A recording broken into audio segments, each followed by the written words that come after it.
আসসালামু আলাইকুম। আজকের ভিডিওতে আমি ব্যালেন্স শিট কীভাবে প্রিপেয়ার করতে হয় আর আপনি ব্যালেন্স শিটের মাধ্যমে কীভাবে আপনার ব্যবসায়ের আর্থিক অবস্থা কীরকম এটা বুঝতে পারবেন, এটা নিয়ে ডিসকাস করব। তো ভিডিওটা অবশ্যই শেষ পর্যন্ত দেখবেন। হাই, আমার নাম রাহুল চৌধুরী। এই চ্যানেলটাতে আমি অ্যাকাউন্টিং, বিজনেস আর লাইফস্টাইল নিয়ে ভিডিও আপলোড করে থাকি।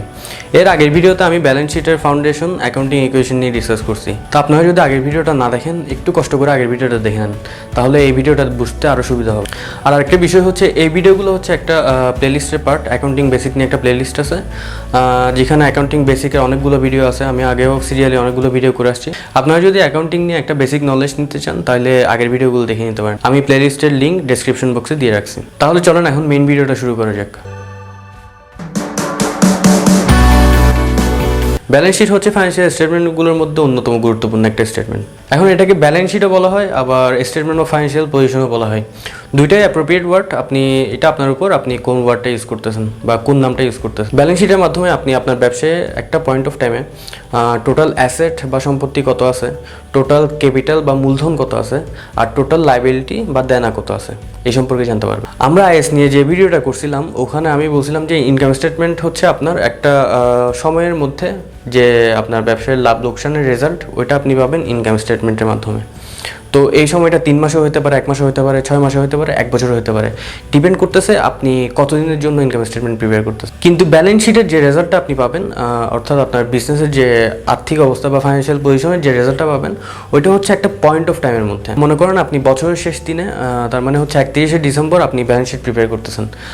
তাহলে এখানে আপনার ব্যালেন্স শিট থেকে যে রেজাল্টটা আপনি পাবেন, টোটাল অ্যাসেট পাবেন, লাইবিলিটি পাবেন আর ক্যাপিটাল পাবেন, এই রেজাল্টটা হচ্ছে ওই 31শে ডিসেম্বর, মানে বছরের শেষ দিনের। আপনি শুধুমাত্র ওই দিনে আপনার ফাইন্যান্সিয়াল পজিশন কীরকম, ওই দিনের জন্য এটা জানতে পারবেন আপনি ব্যালেন্স শিটের মাধ্যমে। আচ্ছা, বিষয়টাকে আরেকটু সিম্পলি বলি।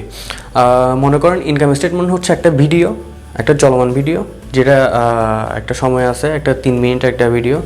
আর ব্যালেন্স শিট হচ্ছে একটা ছবি, ওটা জাস্ট একটা পয়েন্ট অফ টাইমে একটা ছবি। তা এখন আপনি যদি 3 মিনিটের একটা ভিডিও দেখেন, তাহলে আপনি 3 মিনিটের আপনি একটা পিকচার পেয়ে যাচ্ছেন যে কী অবস্থা। ঠিক সেম আপনার ইনকাম স্টেটমেন্টে আপনার যে রেজাল্টটা পাবেন, ওইটা যদি আপনি 3 মাসের জন্য প্রিপেয়ার করেন বা 1 মাসের জন্য প্রিপেয়ার করেন, আপনি 1 মাসের যে রেজাল্টটা ওইটা পাচ্ছেন আপনি ইনকাম স্টেটমেন্টের মাধ্যমে। 1 মাসের লাভ বা লোকসান, আপনার প্রফিট কত হয়েছে বা লস কত হয়েছে। আর ব্যালেন্স শিটকে ছবি বলার কারণ হচ্ছে, আপনি যখন একটা ছবি তুলছেন, ছবিটা দেখার সময় আপনি ছবিটাতে শুধু ওই ছবি, ওই মুহূর্তে কি হয়েছে, ছবিটাতে কে আছে, কয়জন মানুষ আছে, তার মানে আপনার পিকচারটা হচ্ছে ওই মুহূর্তের জন্য। ঠিক সেম আপনি ব্যালেন্স শিট যে দিনের জন্য প্রিপেয়ার করবেন, এটা যদি 31শে ডিসেম্বরের জন্য প্রিপেয়ার করেন, তাহলে ওই দিন। তো ওই দিনে আপনার বিজনেসের পিকচারটা কীরকম বা বিজনেসের রেজাল্টটা কীরকম, আপনার ফাইন্যান্সিয়াল সিচুয়েশনটা কীরকম, ফাইন্যান্সিয়াল পজিশন কীরকম, আপনার অ্যাসেট কীরকম, আপনার অ্যাসেটের অবস্থা কীরকম, আপনার লাইবিলিটির অবস্থা কীরকম, আপনার ইকুইটির অবস্থা কীরকম, শুধু ওই দিনের রেজাল্টটা আপনি পাবেন। তাহলে এখন ব্যালেন্স শিটের মাধ্যমে আমরা কী পাচ্ছি? আমরা আমাদের বিজনেসের ফাইন্যান্সিয়াল রিসোর্সেস কীরকম আছে, তার মানে হচ্ছে আমাদের অ্যাসেটের কী অবস্থা, আমরা অ্যাসেট কত আছে এটা জানতে পারবো। এরপরে জানতে পারবো আমাদের ফাইন্যান্সিয়াল অব্লিগেশন কীরকম আছে, তার মানে হচ্ছে আমাদের দায় কত আছে, লাইবিলিটি কীরকম আছে। হ্যাঁ, এটা ওনারের কাছে হতে পারে, এটা আবার আপনার থার্ড পার্টির কাছে হতে পারে। যদি ওনারের কাছে হয় ওটা ক্যাপিটাল হবে বা ইকুইটি হবে, আর থার্ড পার্টির কাছে হলে ওটা লাইবিলিটি হবে। তো বেসিক্যালি ব্যালেন্স শিটের মাধ্যমে আমরা ওই নির্দিষ্ট একটা পয়েন্ট অফ টাইমে আমাদের এই সিচুয়েশনগুলো সম্পর্কে বুঝতে পারবো, একটা রেজাল্ট পাবো, একটা পিকচার পাবো। এই ব্যালেন্স শিটটা যে কোনো বিজনেসের জন্য খুবই গুরুত্বপূর্ণ একটা ফাইন্যান্সিয়াল স্টেটমেন্ট। ফাইন্যান্সিয়াল স্টেটমেন্টের 3টা মেইন ইম্পর্ট্যান্ট স্টেটমেন্ট হচ্ছে ইনকাম স্টেটমেন্ট, ব্যালেন্স শিট আর ক্যাশ ফ্লো স্টেটমেন্ট। আপনি যত বড়ই বিজনেস করেন, এটা যদি আপনার 1 লাখ টাকার বিজনেসও হয় বা 1 কোটি টাকার বিজনেসও হয়, আপনাকে অবশ্যই মাথায় রাখতে হবে যে আপনি যাতে করে এই 3টে স্টেটমেন্ট মেনটেন করতে পারেন। মেনটেন করার মতো একটা ক্যাপাবিলিটি আপনার কাছে থাকতে হবে। যদি এই 3টে স্টেটমেন্ট মেনটেন করতে না পারেন, তাহলে আপনি মানে বিজনেসের হিসাবটা কীভাবে রাখতেছেন, আপনার কত লাভ হচ্ছে, কত লোকসান হচ্ছে, আপনার ফিনান্সিয়াল স্টেটমেন্টের কী অবস্থা, আপনার আর্থিক অবস্থা কীরকম, আপনার ক্যাশ ফ্লোর কী অবস্থা, এই 3টে স্টেটমেন্ট যদি আপনি মেনটেন না করেন, তাহলে এই সম্পর্কে আপনি কোনো ধারণাই পাবেন না। তো এই জন্যই আপনার যত বড়ই বিজনেস হোক, এটা বড় হতে পারে, ছোটো হতে পারে, ইট ডাজন্ট ম্যাটার, আপনাকে অবশ্যই চিন্তা করতে হবে যে এই 3টে স্টেটমেন্ট মেনটেন করার।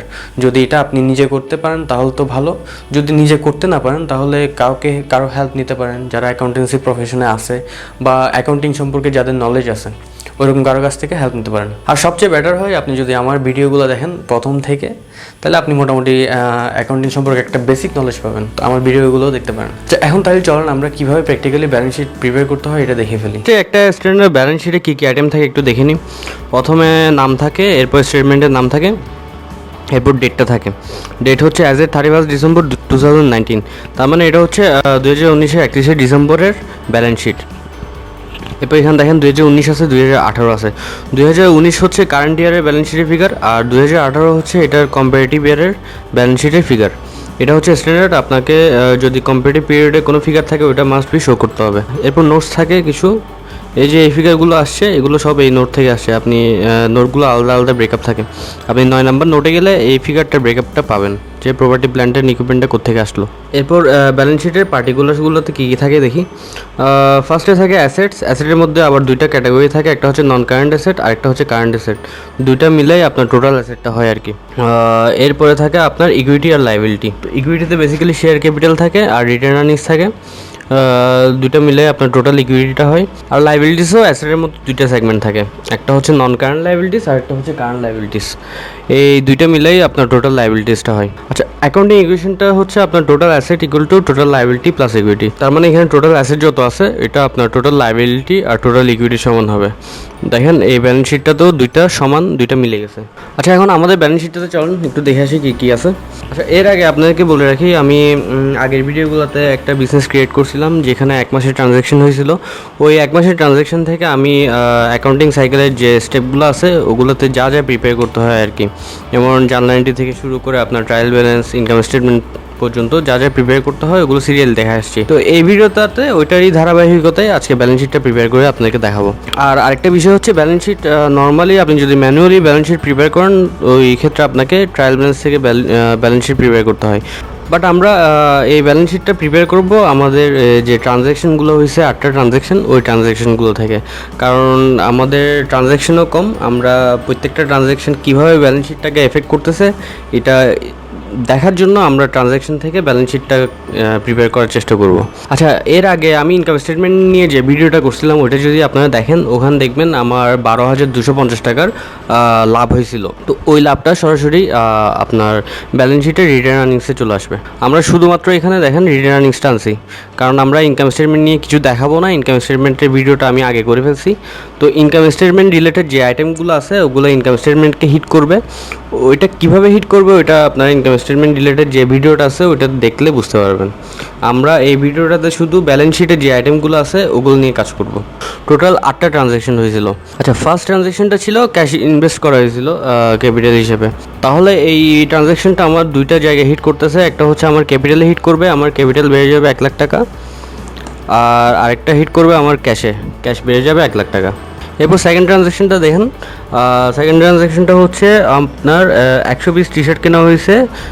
প্রত্যেকটা টি শার্ট 500 টাকা করে, টোটাল 50,000 টাকার টি শার্ট কেনা হয়েছে। এটা আমার এফেক্ট ফেলবে ইনভেন্টরিতে আর ক্যাশে। আমার ক্যাশ টাকা কমে যাবে 50,000 টাকা, আর আমার এদিকে ইনভেন্টরি বেড়ে যাবে 50,000 টাকা। এরপর 3 নম্বর ট্রানজ্যাকশনটাতে দেখি, marketing expense Facebook page boost করার জন্য 3,000 টাকা খরচ করা হয়েছে। তাহলে এখানে মার্কেটিং এক্সপেন্সটা চলে যাবে আপনার ইনকাম স্টেটমেন্টে, আর ক্যাশ থেকে আমার 3,000 টাকা বাদ যাবে।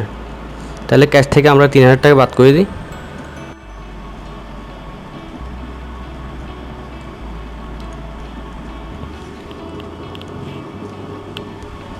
আচ্ছা, ফার্স্টে একটা স্ট্যান্ডার্ড ব্যালেন্স শিটে কী কী আইটেম থাকে একটু দেখে নিই। প্রথম আর ইনভেন্টরি থেকে আমার 15 পিস টি শার্টের দাম বাদ যাবে। তাইলে আমরা 1 পিস টি শার্ট কিনছিলাম 500 টাকা করে, তাহলে 15 পিস টি শার্টের দাম হচ্ছে আমার 7,500 টাকা। এই 7,500 টাকাটা আমার ইনভেন্টরি থেকে বাদ যাবে। আচ্ছা, এরপর ট্রানজ্যাকশনটা কী দেখি।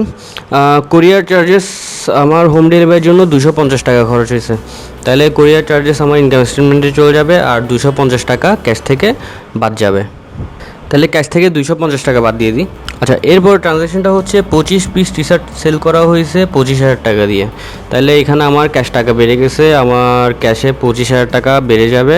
25,000 টাকা অ্যাড করে দিই, আর আমার ইনভেন্টরি থেকে 25 পিস টি শার্টের দাম কমে যাবে। তাহলে আমার 25 পিস টি শার্ট ছিল, আর প্রত্যেকটা টি শার্ট 500 টাকা করে ছিল। তাহলে 25টা টি শার্টের দাম হচ্ছে আপনার 12,500 টাকা। তাহলে আমার ইনভেন্টরি থেকে 12,500 টাকা বাদ যাবে। এরপর আরও দুইটা ট্রানজ্যাকশন আছে। আমাদের ব্যালেন্স শিটের কী অবস্থা দেখি। আমাদের ব্যালেন্স শিটে এখন বর্তমানে টোটাল অ্যাসেট আছে 1,16,750 টাকার, আর টোটাল লাইবিলিটি আর ইকুইটি আছে 12,200 টাকার, সরি 1,12,250 টাকার। তাহলে আমাদের এখনও 4,500 টাকার একটা ডিফারেন্স রয়ে গেছে। আর আমাদের হাতে আরও দুইটা ট্রানজ্যাকশন বাকি আছে। তাহলে এগুলো কী কী দেখি একটু। কোরিয়ার চার্জেস হয়েছে আপনার 500 টাকা ক্যাশ হিসেবে পে করছি, তাহলে আমার এখানে আবার 500 টাকা ক্যাশ থেকে বাদ যাবে। আর কোরিয়ার চার্জেসটা হচ্ছে ইনকাম স্টেটমেন্ট আইটেম, ওইটা ইনকাম স্টেটমেন্টে চলে যাবে। এরপর লাস্ট ট্রানজ্যাকশনটা হচ্ছে স্যালারি পেমেন্ট করা হয়েছে সিইওকে 4,000 টাকা। তাইলে এখানে স্যালারি পেমেন্টটা হচ্ছে আমার ইনকাম স্টেটমেন্টের আইটেম, এটা ইনকাম স্টেটমেন্টে চলে যাবে আর আমার ক্যাশ থেকে 4,000 টাকা বাদ যাবে। তাহলে আমি ব্যালেন্স শিটে যতগুলো আইটেম ছিল সবগুলো ব্যালেন্স শিটে নিয়ে আসছি। রিটার্ন আর্নিংসটা কোত্থেকে আসছে একটু পরে দেখাচ্ছি। তাহলে আমার এখন কোনো ডিফারেন্স নাই। আমার টোটাল অ্যাসেট যত আছে, টোটাল লাইবিলিটি আর টোটাল ইকুইটিটাও তত হয়ে গেছে। তাহলে আমার ব্যালেন্স শিটটা ব্যালেন্স হয়ে গেছে। আমাদের ব্যালেন্স শিটটা প্রিপেয়ার হয়ে গেছে। এখন একটু কুইকলি দেখে নিই যে আমাদের ট্রায়াল ব্যালেন্সের সাথে ব্যালেন্স শিটের মিল আছে নাকি। এটা হচ্ছে আমাদের ট্রায়াল ব্যালেন্স। আমরা যে ট্রায়াল ব্যালেন্সটা আগের ভিডিওতে প্রিপেয়ার করছিলাম। ট্রায়াল ব্যালেন্স বেসিক্যালি অ্যাকাউন্টস হেডের যে ক্লোজিং ব্যালেন্সগুলো আছে ওগুলো শো করে। ফার্স্টে দেখেন ক্যাশ ইন হ্যান্ড আছে 82,250 টাকা, আর আমাদের ব্যালেন্স শিটেও ক্যাশ ইন হ্যান্ড আছে 82,250 টাকা। তার মানে এটা ম্যাচ করছে। আমরা তো এখানে প্রত্যেকটা ট্রানজ্যাকশন আলাদা আলাদাভাবে এন্ট্রি করে দিছি। বেসিক্যালি ব্যালেন্স শিট এভাবে প্রিপেয়ার করো না। ব্যালেন্স শিট প্রিপেয়ার করার জন্য আপনার জাস্ট ট্রায়াল ব্যালেন্সের যে ক্লোজিং ব্যালেন্সগুলো আছে ব্যালেন্স শিট আইটেমের, ওই ক্লোজিং ব্যালেন্সগুলো আপনি ব্যালেন্স শিটে নিয়ে আসবেন। তাহলে আপনার ব্যালেন্স শিটটা প্রিপেয়ার হয়ে যাবে ট্রায়াল ব্যালেন্স থেকে। তো এখানে ক্যাশ ইন হ্যান্ড 82,250 টাকা আছে। আমাদের ট্রায়াল ব্যালেন্সও ক্যাশ ইন হ্যান্ড হচ্ছে ক্লোজিং ব্যালেন্স 82,250 টাকা। এরপর দেখেন আমাদের ইনভেন্টরি আছে 50,000 টাকা, বাট আমাদের এখানে ইনভেন্টরি দেখাচ্ছে 30,000 টাকা। এটার কারণ হচ্ছে আমরা যে জার্নাল এন্ট্রিতে দেখাইছিলাম আপনাদেরকে, ওখানে ইনভেন্টরির জন্য ইনভেন্টরি একটা শিট করছিলাম। এখানে আমরা কস্ট অফ সেলসের আলাদা কোনো লেজার করি নাই, যার কারণে ইনভেন্টরি ট্রায়াল ব্যালেন্সে 50,000 টাকা দেখাচ্ছে, বাট ব্যালেন্স শিটে এটা ক্লোজিং ব্যালেন্সটা দেখাচ্ছে 30,000 টাকা। বাট এটা আপনি আরেকভাবে করতে পারেন। আপনি কস্ট অফ সেলসের জন্য আলাদা একটা লেজার করতে পারেন। তখন আপনার সেলসের সময় যে ইনভেন্টরিগুলো খরচ হবে, কস্ট অফ সেলস হবে, ওই কস্ট অফ সেলসকে আপনি ডেবিট করে ফেলবেন আর ইনভেন্টরিকে ক্রেডিট করে ফেলবেন। তাহলে আপনার ইনভেন্টরি অ্যামাউন্টটা কমে যাবে কস্ট অফ সেলসের অ্যামাউন্ট দিয়ে। তো এখানে দেখেন আমাদের বেসিক্যালি কস্ট অফ সেলস ছিল 20,000 টাকা। তাহলে ইনভেন্টরিকে যদি ক্রেডিট করে ফেলি 20,000 টাকা, তাহলে আমাদের ক্লোজিং ব্যালেন্স থাকতো আপনার 30,000 টাকা। তো এটাই ছিল আমাদের বেসিক্যালি ক্লোজিং ব্যালেন্স, আর কস্ট অফ সেলস ছিল 20,000 টাকা, দুইটা মিলে 50,000 টাকা। আমি এখানে কস্ট অফ সেলস নিয়ে বেসিক্যালি আলাদা কোনো লেজার করি নাই, যার কারণে ইনভেন্টরির এন্ট্রিটা আমি এখানে দিই নাই। আমি ইনভেন্টরি শিট থেকে আমার কস্ট অফ সেলসটা বের করছি আর আমার নোটসের মাধ্যমে আমার ক্লোজিং ব্যালেন্সটা বের করছি। আচ্ছা, এরপর দেখেন ক্যাপিটাল আছে 1,00,000 টাকা। আমরা ব্যালেন্স শিটে দেখি ক্যাপিটাল কত আছে। ব্যালেন্স শিটে আমাদের ক্যাপিটাল দেখাচ্ছে 1,00,000 টাকা, তাহলে এটাও ম্যাচ করছে। তাহলে দেখেন আমাদের ব্যালেন্স শিট আইটেম আছে ট্রায়াল ব্যালেন্সে তিনটার মধ্যে তিনোটাই কিন্তু ম্যাচ করে ফেলছে। তো বেসিক্যালি এই ট্রায়াল ব্যালেন্স থেকে ব্যালেন্স শিটটা এভাবে প্রিপেয়ার করতে হয়। আপনি ক্লোজিং ব্যালেন্স যেটা আছে ওইটা সরাসরি ব্যালেন্স শিটে এন্ট্রি দিয়ে দিবেন।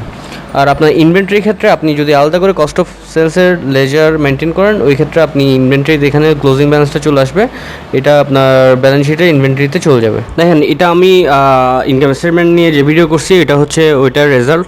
এটা ছিল আমাদের ইনকাম স্টেটমেন্ট। ইনকাম স্টেটমেন্টের টোটাল রেভিনিউ ছিল 40,000 টাকা, কস্ট অফ সেলস হয়েছিল 20,000 টাকার, আমার গ্রস প্রফিট ছিল 20,000 টাকা। ওখান থেকে অ্যাডমিনিস্ট্রেটিভ এক্সপেন্স বাদ দিয়েছিলাম 7,750 টাকা। এই অ্যাডমিনিস্ট্রেটিভ এক্সপেন্সগুলো হচ্ছে আপনার এই যে এটা ব্রেকআপ হচ্ছে এগুলা মার্কেটিং, স্যালারি আর কোরিয়ার সার্ভিস, এগুলো ইনকাম স্টেটমেন্ট আইটেম যেগুলো আমি ব্যালেন্স শিটে আনি নাই। তো আমাদের নেট প্রফিট হয়েছিল 12,250 টাকা। এই 12,250 টাকাটা চলে যাবে আমার স্টেটমেন্ট অফ চেঞ্জেস ইন ইকুইটিতে। স্টেটমেন্ট অফ চেঞ্জেস ইন ইকুইটিটা হচ্ছে বেসিক্যালি এখানে শেয়ার ক্যাপিটাল থাকে, রিটার্ন আর্নিংস থাকে, আর যদি আপনার বিজনেসে কোনো ধরনের রিজার্ভ থাকে ওইটাও এখানে থাকবে। তো এখানে ওপেনিং ব্যালেন্সে দেখেন, ওপেনিং ব্যালেন্সে কিছু নাই, কারণ বেসিক্যালি এটা নতুন বিজনেস, ওপেনিং ব্যালেন্সের জন্য নীল। আপনার during the period capital invest হয়েছে 1,00,000 টাকা আর নেট প্রফিট হয়েছে 12,250 টাকা রিটার্ন আর্নিংসে। তো আমার টোটাল ক্যাপিটাল হয়ে গেছে 1,00,000 টাকা আর রিটার্ন আর্নিংস হয়ে গেছে 12,250 টাকা। আচ্ছা, রিটার্ন আর্নিংস দেখেন 12,250 টাকা, এটা ডিরেক্টলি আমার চলে যাবে ব্যালেন্স শিটে। আপনার ক্যাপিটালটাও ব্যালেন্স শিটে চলে যাবে, রিটার্ন আর্নিংসটাও ব্যালেন্স শিটে চলে যাবে। তো ক্যাপিটালটা 1,00,000 টাকা হিসেবে চলে আসছে আর রিটার্ন আর্নিংসটা 12,250 টাকা ব্যালেন্স শিটে চলে আসছে। রিটার্ন আর্নিংসটা বেসিক্যালি আপনার ইনকাম স্টেটমেন্টের সাথে ব্যালেন্স শিটটাকে লিঙ্ক করে ফেলে। আই হোপ আপনারা বুঝতে পারছেন ব্যালেন্স শিট কীভাবে কাজ করে, কীভাবে ট্রানজ্যাকশনগুলো ব্যালেন্স শিটকে এফেক্ট করে। নেক্সট ভিডিওটা অবশ্যই দেখবেন, আমি নেক্সট ভিডিওতে ক্যাশ ফ্লো স্টেটমেন্ট নিয়ে ডিসকাস করব। আশা করি ভিডিওটা আপনার জন্য ইউজফুল হয়েছে। এরকম অ্যাকাউন্টিং বিজনেস নিয়ে আরও ভিডিও দেখতে চাইলে আমার চ্যানেলটা সাবস্ক্রাইব করে রাখতে পারেন, আমি একটা মোরাল সাপোর্ট পেয়ে যাব। আর ভিডিও নোটিফিকেশন পাওয়ার জন্য নোটিফিকেশন বেল আইকনটা ক্লিক করে রাখুন। ইনশাল্লাহ নেক্সট ভিডিওতে আবার দেখা হবে। আল্লাহ হাফেজ।